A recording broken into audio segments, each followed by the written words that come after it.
그리고 1층의 구석엔 모자이크 유리가 있었대요. 그 모자이크 유리로 사람을 흐릿하게 볼 수 있었는데 사람은이야 뭘 볼 게 있다고 연병이여 라고 하며 얼른 문을 닫으셨습니다. 저는 학교를 마치고 할머니 댁에 돌아가고 현관 정문에 들어가 마당 맞은편에 있는 형을 보았습니다. 형은 나에게 인사도 안 하고 창고를 바라보며 만나고 싶어 이렇게 말하더라고요.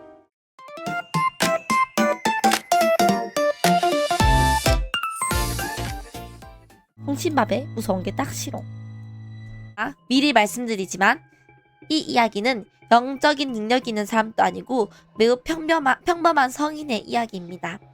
그리고 주서가 없이 끝날 예정이니 다들 아? 하고 놀랄 수 있으니 오이? 하고 당황할 수도 있으니 미리 안내드리겠습니다. 어릴 때 일이기도 하고 제가 글을 잘 못 썼거든요. 그저 고등학생 때 제 귀신을 보는 친구가 말하기는 귀신이 장난을 많이 치는 걸 잘 당할 것 같은 느낌이다 라는 소리를 들었어요. 아무튼 오늘 저희 첫 번째 이야기 순서로 나이 순으로 가장 어렸던 초등학교 2학년쯤 겪었던 이야기를 간단히 해드리죠. 초등학교 2학년 대충 약 2000년도쯤 제가 유치원생 때부터 초등학교 졸업 전까지 초등학교가 할머니 댁에 가까워서 할머니 댁에 맡겨져 키워졌답니다.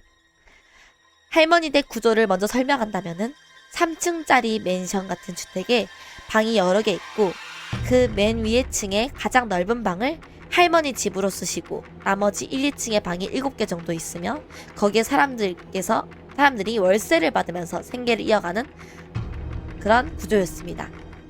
그리고 1층의 구석엔 모자이크 유리가 있었대요. 그 모자이크 유리로 사람을 흐릿하게 볼 수 있었는데 그 유리가 달린 철문이 있는 자전거와 할아버지가 잡동사니와 폐지를 모은 창고가 있었습니다. 보통 할아버지가 그 창고의 열쇠를 가지고 있었죠.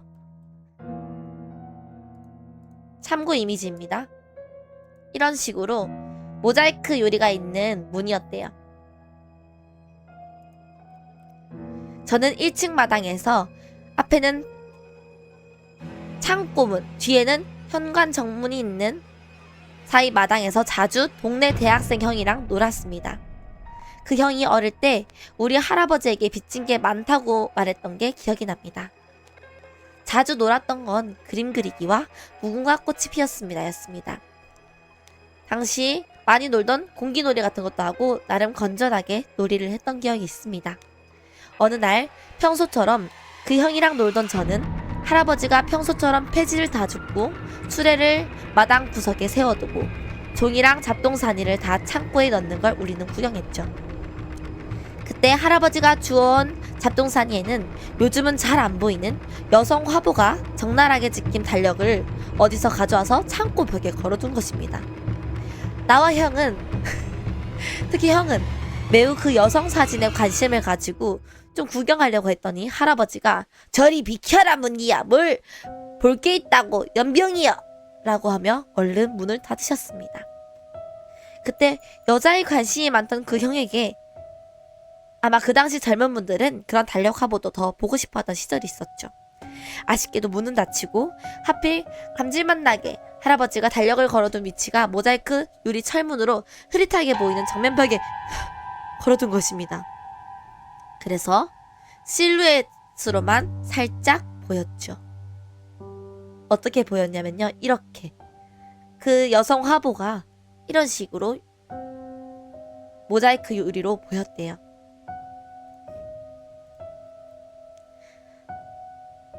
그 형은 그 후로 자주 저를 놀아주면서도 그 달력에 미련을 가지고 있는 것처럼 보였고 그런 형을 변태라고 놀려댔죠. 시간이 좀 지났나? 한 3일쯤이었습니다. 저는 학교를 마치고 할머니 댁에 돌아가고 현관 정문에 들어가 마당 맞은편에 있는 형을 보았습니다.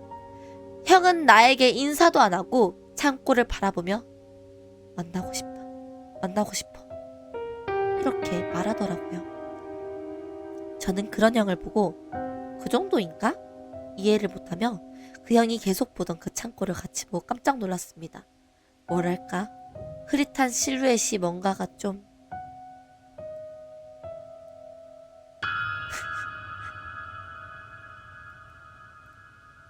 커진 기분이었죠.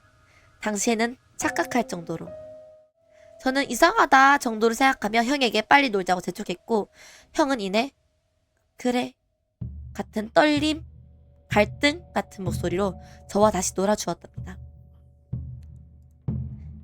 한참 형이랑 평소에 놀던 그림기를 그리기를 하던 중 그림을 그리다가 다시 창고를 보며 아직도 그 상태인 실루엣을 보며 형에게 질문했죠.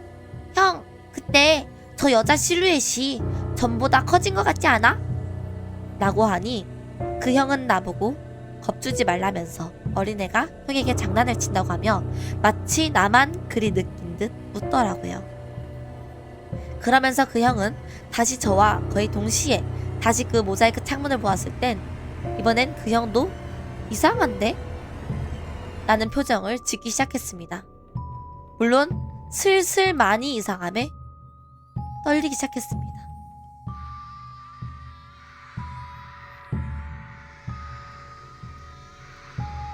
하체가 보였습니다. 네, 저와 형이 처음 봤을 땐 상체만 있던 포스터 달력이었습니다. 그래서 하체가 없던 포스터였는데 그리고 뭐랄까 실루엣이 전보다 더 뚜렷해졌다는 걸 알아챘을 때 그 형이 딱 한마디 중얼거렸고 그건 저를 기묘하고 두렵게 만들었죠. 다가온다 저거. 네, 다가오더라고요. 실루엣이 점점 넓어지며 뚜렷해지는 그리고 저와 형이 의식을 해서였을까요? 그 실루엣은 더욱 가까워진 듯 하더니 갑자기 두 손을 덜컹 소리를 내며 그 손만 두 손만 완전 뚜렷하며 색도 하얀색으로 유리에 대고 마구 흔들어대는 것이 아니겠어요?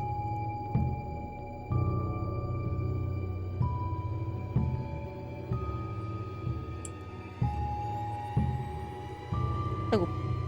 저는 그때부터 덜덜 떨면서 계속 형의 옷을 잡으며 빨리 도망가자라는 듯 형만 반복해서 말하였습니다. 혼자라도 도망가면 되는데 뭐랄까 그 당시엔 혼자서 도망 자체를 못 갔습니다. 다리가 안 움직이더라고요. 그래서 형이 저를 들고 뛰길 바랬던 것처럼 형을 불렀죠.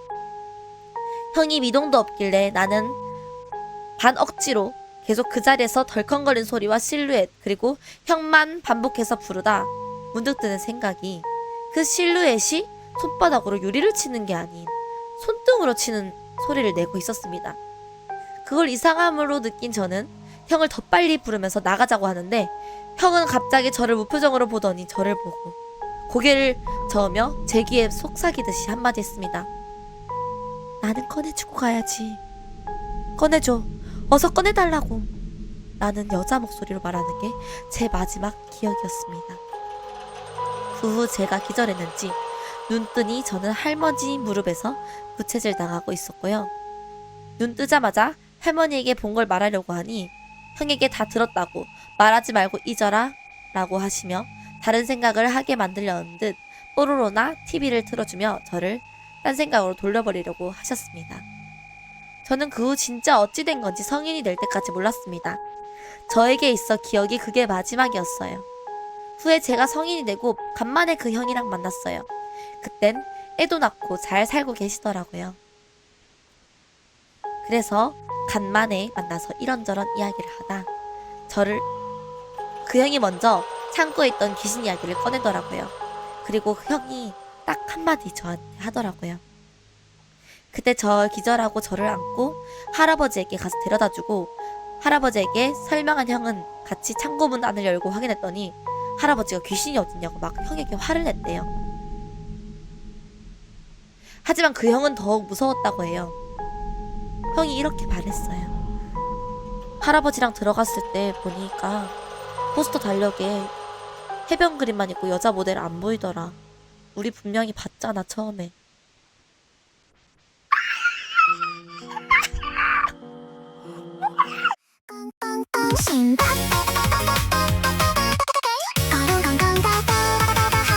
꽁꽁꽁 씌어버렸어.